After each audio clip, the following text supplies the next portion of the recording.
Hello les poulets, j'espère que ça va, j'espère que vous allez bien en ce jour 585 du confinement. J'espère que vous prenez bien soin de vous et de votre famille. Aujourd'hui, je reviens pour une quatrième vidéo qui parle d'un sujet... Oh, quelle horreur. Donc ma quatrième vidéo, c'est un sujet que j'avais envie de faire depuis un petit moment et dont je me suis rappelé la semaine dernière quand j'ai fait ma vidéo sur... je spoil pas pour ceux qui l'ont pas vu, mais quand j'ai fait ma dernière vidéo, j'ai parlé à un moment très rapidement de Michael Jackson is not dead, et ça m'a fait penser, quoi de mieux qu'une vidéo sur les morts mystérieuses euh, pour une quatrième vidéo. J'ai décidé de pas choisir des célébrités trop connues ou dont la mort est encore est trop compliqué pour développer dans une seule vidéo. Donc j'ai pas choisi Lady Diana, j'ai pas choisi Marilyn Monroe, ni Michael Jackson du coup. D'autant plus qu'on sait tous très bien que Michael Jackson a été assassiné par son médecin, Lady Diana par la reine d'Angleterre et Marilyn Monroe par le gouvernement américain. J'ai choisi des personnalités, j'allais dire, moins connues, mais en fait, non, pas spécialement. Enfin, elles sont assez connues, je trouve. Mais dont la mort n'est pas forcément aussi emblématique. Et pourtant, leur mort est tout à fait mystérieuse et un peu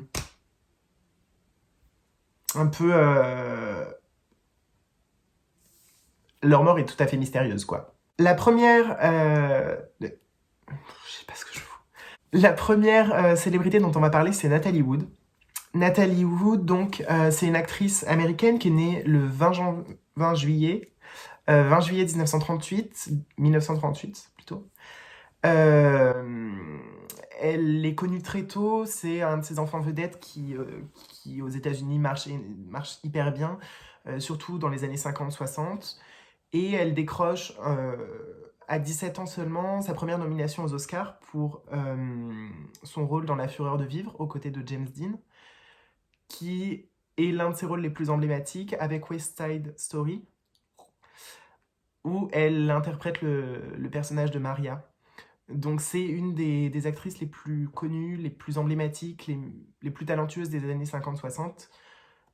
Et elle est à la fois emblématique aujourd'hui pour sa cinématographie et son talent, mais aussi pour sa mort qui reste relativement mystérieuse et d'autant plus troublante qu'elle implique deux autres acteurs hyper connus de la période et toujours vivants.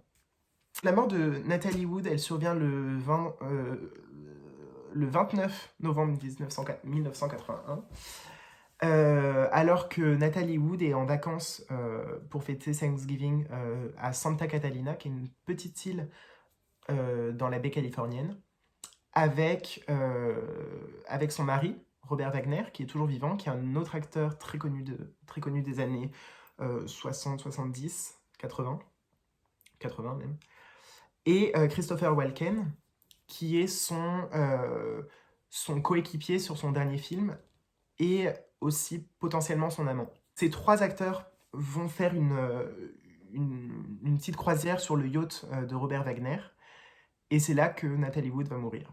Ils sont accompagnés du capitaine du yacht, et le 29 novembre 81, toute l'équipe, donc tous les quatre, retournent sur le yacht après avoir mangé au restaurant, vers 22h30, et ils continuent de boire, ils continuent de s'amuser, de danser, etc. sur le bateau. Mais Natalie Wood disparaît à ce moment-là. Donc il est entre 22h30 et minuit dans la soirée du 29 novembre 1981. Et c'est Robert Wagner, son mari, qui appelle les autorités vers 1h15 le matin en leur disant que sa femme a disparu. Le lendemain, il y a bien sûr des investigations qui sont menées dans la baie californienne où elle a été signalée disparue. Et son corps est retrouvé à 7h44, apparemment. Oh oui, c'est ça. À plusieurs kilomètres du bateau. Dans un premier temps, sa mort elle est associée à une noyade accidentelle. Il y a une autopsie qui est réalisée très rapidement et le médecin légiste aperçoit qu'elle a 1,4 g d'alcool dans le sang, ce qui est assez élevé. Et en plus de ça, elle ne sait pas, elle ne sait pas, elle ne sait pas nager. Je vais dire, elle ne sait pas marcher. Elle sait probablement marcher, mais elle ne sait pas nager. Donc ça, plus l'alcool, ils en concluent que c'est une noyade accidentelle. Néanmoins, nevertheless, et c'est ça qui fait un peu...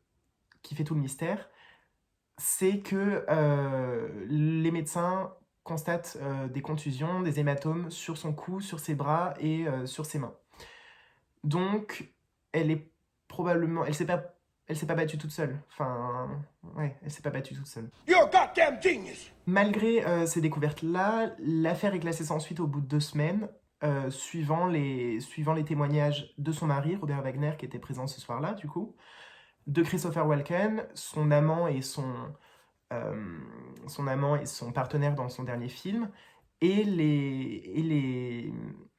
le témoignage du capitaine du yacht qui affirme que Natalie Wood était très alcoolisée, qu'elle s'est noyée en tombant du bateau toute seule, et que dès qu'ils ont constaté la disparition, ils ont averti les autorités et qu'ils sont arrivés trop tard. Le problème, c'est que beaucoup de témoignages, dont celui du capitaine du yacht, qui est toujours vivant et qui s'est rétracté il y a quelques années, affirme que le soir de sa disparition, Natalie Wood se serait disputée avec son mari Robert Wagner, qui était jaloux de sa relation avec Christopher Walken, et les deux se seraient beaucoup disputés, à tel point que ça aurait dégénéré. L'hypothèse qu'avance à la fois le capitaine du yacht et les partisans de cette thèse, c'est que Robert Wagner l'aurait frappé, l'aurait peut-être assommé ou autre, et l'aurait jeté à l'eau ou l'aurait poussé à l'eau, sauf qu'elle ne savait pas nager, et qu'elle s'est noyée parce qu'elle était alcoolisée et qu'elle ne savait pas nager. C'est une hypothèse qu'a toujours réfutée Robert Wagner. Il est toujours présent, enfin il est toujours présent, oui, il est toujours vivant, et il a sorti un livre autobiographique il y a quelques années dans lequel il affirme, il avoue qu'ils se sont disputés le soir de sa disparition, de la disparition de sa femme, alors qu'il avait toujours nié qu'ils s'étaient disputés jusqu'alors. Mais il n'avoue pas qu'il l'a battue, il n'avoue pas qu'il l'a poussée à l'eau, et il continue de nier qu'il est impliqué dans sa disparition et dans sa mort. Mais en 2018, l'enquête a été réouverte et Robert Wagner, qui a aujourd'hui 90 ans, a été jugé personne d'intérêt dans la disparition de sa femme, ce qui ne veut pas dire qu'il est suspecté encore, ce qui ne veut pas dire qu'il est inculpé du tout, mais ce qui veut dire qu'ils vont peut-être essayer d'approfondir cette possibilité du meurtre conjugal. Ce qui est terrible dans cette histoire, c'est que sa mère, enfin moi je souris mais c'est nerveux, sa mère lui avait toujours dit à Natalie Wood, tu vas mourir en eau profonde. And she did. La deuxième célébrité dont je voulais vous parler, c'est Marvin Gaye.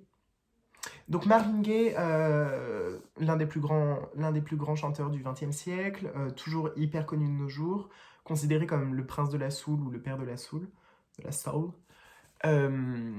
Il est né le 2 avril 1939, c'est l'un des plus grands compositeurs et chanteurs américains.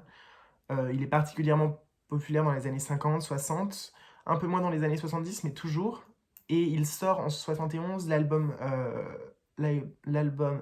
What's Going On, qui est aujourd'hui classé 6e des 500 meilleurs albums de tous les temps, d'après le magazine Rolling Stone, qui a publié, mais je pense que je ferai une vidéo dessus, mais qui a publié il y a un moment déjà la liste des 100 meilleurs chanteurs de tous les temps, des 500 meilleurs albums, des 100 meilleures chansons, enfin il y a plein de listes comme ça et c'est hyper intéressant. Quoi qu'il en soit, Marvin Gaye est hyper connu, notamment pour ses duos avec Diana Ross, etc. Mais également pour sa mort, puisque sa mort, c'est en fait un assassinat par son propre père.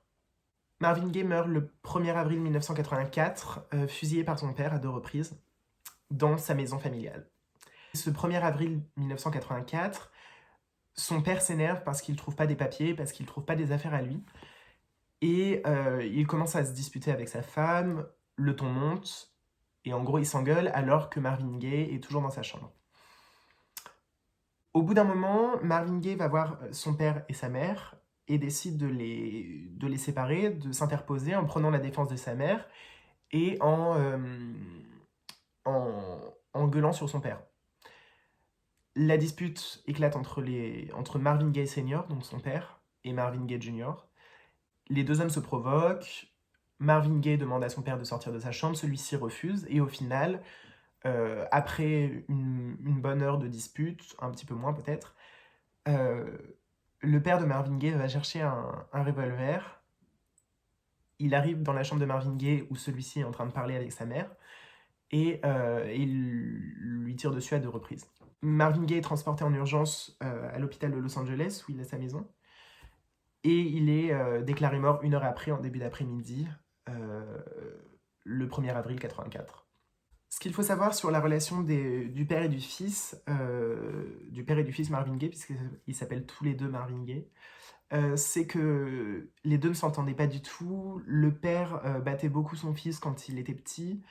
Il l'expulsait de la maison familiale très régulièrement quand il était adolescent, et à chaque fois qu'ils se revoyaient quand ils étaient adultes, ce qui arrivait rarement, les deux s'engueulaient, les deux se frappaient, etc. Enfin, ils se frappaient pas, mais ils se disputaient beaucoup. Le père de Marvin Gaye a même dit à sa fille que si Marvin Gaye venait à le frapper, il le tuerait. Ce qui est problématique, ce qui est un peu mystérieux dans cette mort, parce qu'en fait elle n'est pas si mystérieuse que ça, c'est son père qui l'a tué, mais c'est le fait que le revolver avec lequel il a tué son fils, c'est Marvin Gaye lui-même qui l'avait acheté à son père pour le Noël précédent. La théorie de beaucoup de gens qui ont connu la famille, des enfants de la famille eux-mêmes, de la mère et des frères et sœurs de Marvin Gaye, c'est que Marvin Gaye savait que son père avait un tempérament violent, savait que son père aurait pu le tuer, et qu'il avait acheté un pistolet à son père au Noël précédent, 4 mois avant sa mort, en sachant que un jour son père le tuerait avec. Ce qui se passe, c'est que Marvin Gaye avait déjà fait à l'époque plusieurs tentatives de suicide, je crois 2 ou 3, et la version de sa sœur, quand il est mort, c'est que Marvin savait qu'en frappant son père ce jour-là, en s'engueulant avec lui, s'il le frappait, il savait que son père allait lui tirer dessus, et qu'il a fait exprès de provoquer, de le frapper, pour que son père lui tire dessus. Et c'est une déclaration qui est notamment confirmée par la version de son frère, qui était plus jeune à l'époque des faits, mais qui a eu le temps de parler à Marvin avant sa mort. Et Marvin lui aurait dit qu'il avait prévu tout ça et qu'il savait que son père allait lui tirer dessus, mais que c'est mieux parce qu'il n'aurait pas eu la force de le faire lui-même. Donc en gros, beaucoup voient dans la mort de Marvin Gaye un suicide pas prématuré, mais un suicide prémédité, comme s'il avait acheté cette arme à son père 4 mois avant sa mort, en sachant qu'un jour ou l'autre, euh, ça servirait à le tuer et qu'il n'aurait pas à le faire lui-même. C'est une mort que je trouve assez, j'allais dire assez intéressante. Oui, assez intéressante, mais surtout assez mystérieuse, parce qu'on ne sait pas vraiment si... on ne sait pas jusqu'à quel point c'est un homicide volontaire. D'ailleurs, c'est ce pourquoi a plaidé coupable son père, et c'est ce pourquoi il a été condamné. Et on ne sait pas jusqu'à quel point c'est un suicide prémédité. Donc il y a deux visions de l'affaire, il y a deux visions de la chose, et ça fait partie de la légende, ça fait partie de la mort mystérieuse de Marvin Gaye. La troisième célébrité dont je voulais évoquer la mort, la troisième et dernière, c'est Brittany Murphy. C'est une actrice américaine qui est née en 77, donc elle n'était pas vieille quand elle est morte, puisqu'elle est morte en 2009. Elle est principalement connue pour son rôle dans Sin City, qu'elle a tourné en 2005, et pour divers rôles comme dans Clueless, Uptown Girls, 8 Miles. Bon, j'ai les films sous les yeux, mais je connais pas vraiment. Dans tous les cas, c'est une actrice relativement connue, relativement populaire et appréciée dans les années 2000, quoi. Elle entre véritablement dans la légende, je dirais, à cause de sa mort. le 20 décembre 2009, donc peu de temps avant Noël. Son corps est retrouvé sans vie dans sa maison de Los Angeles, enfin de Hollywood plutôt, qu'elle avait racheté peu de temps avant à Britney Spears, pour l'anecdote. Elle avait alors 32 ans. La première constatation des médecins légistes, c'est que c'est une mort naturelle, de cause naturelle en tout cas. Sauf qu'à 32 ans, c'est un petit peu jeune pour mourir de cause naturelle. L'autopsie qui va être effectuée le lendemain de sa mort va révéler qu'elle est morte d'une pneumonie, d'une grave anémie, donc l'anémie c'est un manque de fer, un manque en fer dans le corps, et à un abus de médicaments. L'affaire est classée sans suite, sa mort est révélée comme accidentelle, comme de cause naturelle, mais les soupçons prennent une nouvelle ampleur quand, quelques mois après sa mort, en mai 2010, oui, son époux, enfin du coup son veuf, le pauvre, meurt à son tour dans les mêmes circonstances que sa femme. On va pratiquer une autopsie sur lui qui révélera qu'il est mort d'une pneumonie, qu'il avait une grave anémie et qu'il a fait une overdose médicamenteuse. Donc c'est les 3 raisons qui ont expliqué la mort de sa femme quelques mois avant. Et ces 2 morts à peu de mois d'intervalle, à peu de temps d'intervalle, avec les mêmes symptômes, sont trop bizarres pour que ce soit juste une coïncidence. Et la famille et tous les gens qui les ont connus continuent de croire qu'il y a quelque chose derrière ça et que finalement, ils ne sont pas morts simplement d'une overdose médicamenteuse ou d'une pneumonie comme le veut le dire la police. 4 ans après la mort de sa fille, le père de Brittany Murphy va demander une enquête privée à l'issue de laquelle l'enquêteur va conclure à une mort par empoisonnement. Le père de Brittany Murphy accuse un peu le gouvernement en disant que sa fille avait pris position, avait soutenu un groupe qui dénonçait la sécurité intérieure américaine. Donc elle était engagée contre le gouvernement en place, en quelque sorte. Et son père affirme que pour la faire taire, le gouvernement l'aurait empoisonnée, elle et son mari. C'est une hypothèse qui n'a jamais été validée, c'est une hypothèse qui n'a pas donné beaucoup de suite, mais à l'heure actuelle, on ne sait toujours pas de quoi est mort Brittany Murphy. On ne sait toujours pas si c'est une overdose médicamenteuse, si elle a été empoisonnée, si elle a fait une pneumonie, une crise cardiaque, et on ne sait pas pourquoi son mari est mort dans les mêmes circonstances 5 mois après son veuvage. Très étrange comme mot, veuvage. Voilà, donc j'espère que ça vous aura plu. C'était 3 des morts que je trouvais assez mystérieuses et assez controversées pour qu'on puisse en parler en une seule vidéo. Je referai peut-être une vidéo sur ce sujet parce que j'aime bien ça. Il y a énormément de célébrités qui sont mortes de façon plus ou moins mystérieuse. Là, j'ai pris celles qui me semblaient les plus connues et dont les histoires me semblaient les plus évidentes, mais il y a beaucoup de stars dont les morts restent à élucider encore, et c'est un sujet que je trouve assez intéressant. Donc, n'hésitez pas à me dire ce que vous en avez pensé en commentaire, n'hésitez pas à m'envoyer vos idées de vidéos, parce que je ne sais plus quoi faire après. Non, j'ai encore plein d'idées. Mais n'hésitez pas à me dire ce que vous en avez pensé, à me dire ce que vous voulez voir sur ma chaîne la prochaine fois. N'hésitez pas à laisser un pouce bleu ou un pouce rouge. N'hésitez pas, tout simplement. Et on se retrouve bientôt. Et d'ici là, prenez soin de vous. Bisous!